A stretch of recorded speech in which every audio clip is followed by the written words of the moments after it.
Perform the indicated operation.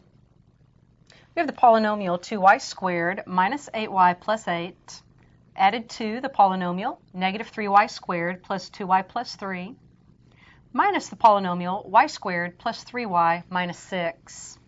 I'd like for us to take a step and drop a parentheses, and especially with this last step, distribute a minus sign through. So let's rewrite this as 2y squared minus 8y plus 8.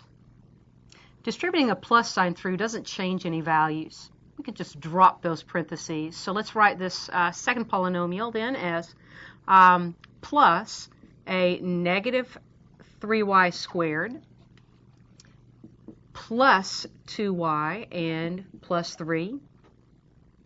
Lastly, now let's distribute a minus sign through, changing the sign of each of these terms for our polynomial. So this becomes a minus y squared and a minus 3y minus a negative 6 we'll write as plus 6. And now let's combine our like terms and write them in decreasing degree order. We have a 2y squared, a negative 3y squared, and a negative 1y squared. 2 and a negative 3 is a negative 1. Minus 1 is negative 2y squared. So we've combined our y squared terms. Let's look at the y terms now. We have a negative 8y plus 2y minus 3y.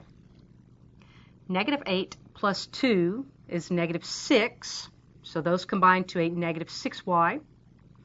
Minus 3y becomes a negative 9y. So we've combined our y terms.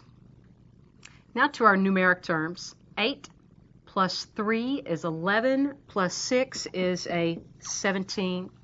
So after performing the indicated operation, our answer is negative 2y squared minus 9y plus 17.